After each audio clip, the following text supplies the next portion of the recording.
Quando eu era criança, eu e os meus três primos tínhamos a ambição de querer dinheiro. Naquela época, eu me lembro que quando a gente ia pesar os ferros no Macababo, realmente o valor era muito baixo, mas quando a gente conseguia alumínio, pouco mesmo, a gente conseguia realmente um valor alto. Pois pessoal, o vídeo de hoje é de ver como realmente é produzido o alumínio e rever o processamento industrial da produção do alumínio. Se você gosta desse tipo de vídeo, deixa aqui embaixo, deixa o like, se inscreva aqui no canal e ative o sininho das notificações para não perder nenhum dos meus vídeos. Minhas redes sociais estarão aqui na descrição. Quem não me segue lá no Insta, começa a me seguir para que a gente possa trocar de ideias e opiniões. E aferir pessoal, este vídeo é do canal Tudo para Tudo. Link do vídeo original aqui na descrição. Sem mais delongas pessoal, vamos ver o vídeo.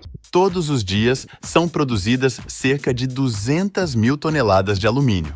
Só os Estados Unidos consomem mais de 4 bilhões e 600 milhões de quilos por ano. Uau! Pessoal, é assim, alumínio aqui em Moçambique é utilizado para a produção de panela. Alumínio tanto como o cobre. É o cobre ou o alumínio? Um desses dois, mas é o alumínio muito mais. Para abastecer essa demanda enorme, é preciso processar milhões de toneladas de minério. Mas como se Exatamente. transforma uma rocha avermelhada em um dos metais mais apreciados do planeta? Neste vídeo, Rocha você verá de avermelhada? onde vem o alumínio e como ele é feito. Uau!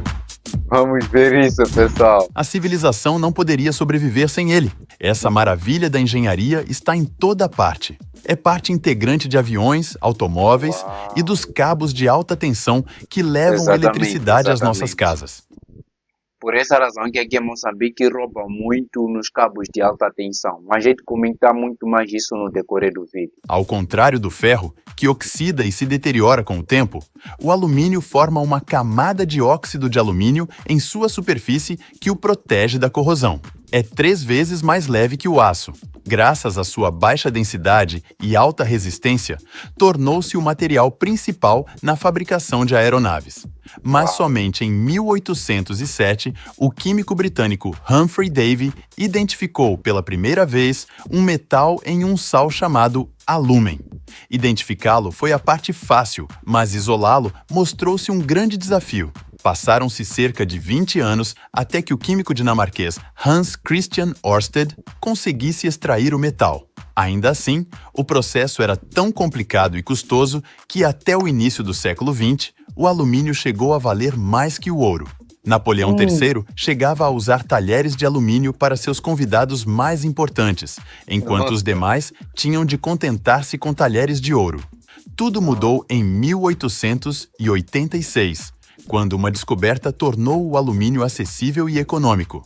2 cientistas trabalhando de forma independente, o francês Paul Héroult e o americano Charles Martin Hall, desenvolveram um processo de extração eletroquímica que ainda é usado hoje em dia.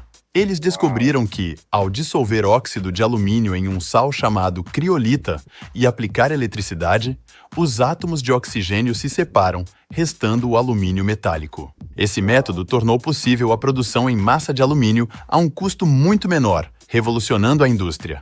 Mas de onde vem o alumínio? Ele se encontra bem debaixo de nossos pés. Atraindo os mineradores por ser o metal mais abundante na crosta terrestre, corresponde a mais de 8% da sua composição. Contudo, na natureza não existe alumínio como elemento puro. Ao contrário do ouro e da prata, não há pepitas ou veios. Só pode ser encontrado nos depósitos avermelhados de bauxita. Os depósitos mais abundantes localizam-se na Austrália, em Guiné, no Brasil e na Jamaica. A Mid Handley, da Alcoa, fica no meio da cordilheira australiana. Essas montanhas são formadas em sua maioria por bauxita e constituem a maior mina do mundo desse minério, de onde se extraem aproximadamente 23 milhões de toneladas por ano. No entanto, a maior parte da bauxita não pode ser removida sem antes perfurar uma barreira de rocha subterrânea de mais de 5 metros de profundidade. Para isso, utilizam-se explosivos suficientes para demolir um prédio de 10 andares. Primeiro, perfura-se a rocha. Depois, insere-se o explosivo, à base de nitrato de amônio combinado com combustível. A cada mês, empregam entre 700 e 900 toneladas de nitrato de amônio.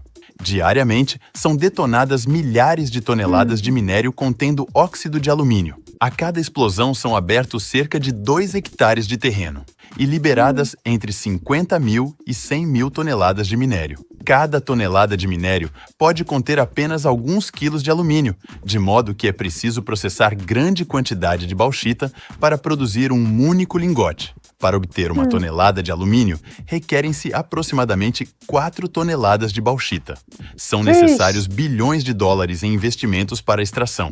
Hoje em dia, o alumínio é cotado em 2 dólares e 65 centavos por quilo, e a indústria mineradora investe em equipamentos de grande escala. Realmente, pessoal, e eu queria comentar sobre a questão de roubo de fios de cobre, né? Não, é alumínio, fios de alumínio na fontes de alta tensão.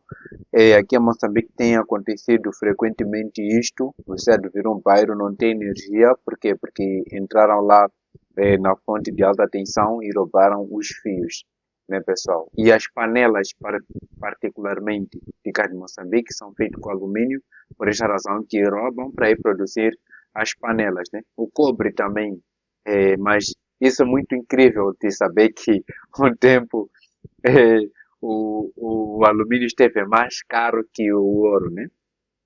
Uma das coisas que eu acho muito, um dos elementos químicos que eu acho muito estranho é o ferro só, que corrói com o tempo, ou por outra, oxida com o tempo, né? Por outra, costuma ter ferrugem ao decorrer do tempo.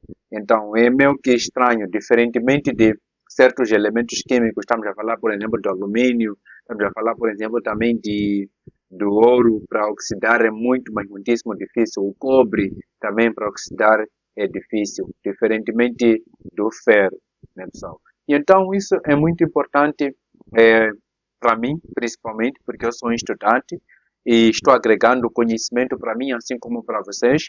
E a questão também que por vezes eu me pergunto é por que o ferro de engomar foi feito com ferro e não com alumínio, uma vez que existe a possibilidade, ou não, talvez seja pelo material, né? Porque ferro tem muita facilidade em aquecer, diferentemente do alumínio, talvez por esta razão, né? E então isso é muito bom para mim, particularmente, porque assim também estarei compartilhando um conhecimento com vocês, se é que é viável esse conhecimento e é credível, né? E é isso, né, pessoal? Vamos continuar a ver o vídeo, pois está muito bom e muito interessante. E achei muito bom também para produzirem o ferro, assim como, por exemplo, em alguns lugares que tiram o ouro, né? Nas minas, onde tiram carvão mineral, fazem lá explosões de alta dimensão. Então, assim também para a produção do alumínio, fazem o mesmo, né, pessoal? Vamos continuar a ver o vídeo. Esta escavadeira é a maior do mundo e custa mais de 20 milhões de dólares, sendo igualmente uma das mais caras. Os caminhões fora de estrada podem transportar até 270 toneladas de bauxita, e a escavadeira carrega 1 tonelada em 3 movimentos. Um caminhão chega vazio e sai completamente carregado em apenas 1 minuto. Depois, os caminhões descarregam o minério na planta de processamento. Para extrair o alumínio do minério, realiza-se um processo de refino chamado processo Baia. A correia transportadora deposita o minério em um gigantesco tambor giratório, Nós também estamos a estudar a lei de Baia. onde enormes esferas de aço o moem até convertê-lo em um pó fino. O pó de bauxita é então misturado a um fluido cáustico que separa o óxido de alumínio do restante, resultando em uma solução concentrada de óxido de alumínio. E aí vem o mais surpreendente. Essa solução é seca em cristais arenosos chamados alumina, substância da qual se fabrica o alumínio. O passo seguinte é isolar o alumínio do oxigênio. Para isso, transporta-se a alumina até uma planta de produção da Alcoa. Um navio carregado sai do porto a cada 3 dias. A alumina que ele traz será transformada por um fundidor em 35 mil toneladas de alumínio puro. A cada 3 dias, chega um navio com cerca de 100 toneladas de alumina. Em seguida, todo o seu conteúdo é aspirado por uma espécie de superaspirador industrial, que extrai cerca de 300 toneladas por hora, esvaziando o navio em cerca de 5 horas. O material é então depositado em correias transportadoras e conduzido à fábrica, onde a alumina é introduzida em grandes cubas eletrolíticas preenchidas com criolita fundida. A criolita reduz o ponto de fusão da alumina de 2050 graus Celsius a cerca de 950 graus Celsius. Para obter alumínio puro, é necessário separar os átomos de oxigênio, que o mantém fortemente ligado, processo que exige enorme quantidade de eletricidade. Por isso, o alumínio é conhecido como eletricidade em estado sólido. Aproximadamente 1/3 do custo de 1 kg de alumínio corresponde ao consumo elétrico. A energia usada na planta para alimentar as cubas pode abastecer 300 mil residências. Ao todo, são consumidos mais de 340 megawatts de eletricidade por ano para produzir alumínio. Nas cubas eletrolíticas, aplica-se corrente elétrica de baixa voltagem e alta intensidade através de ânodos de carbono e um cátodo, iniciando a eletrólise. A eletricidade flui pelas barras de cobre conectadas às cubas. As moléculas de óxido de alumínio contidas nelas são formadas por 2 átomos de alumínio e 3 de oxigênio. A corrente elétrica rompe esses vínculos, separando os átomos.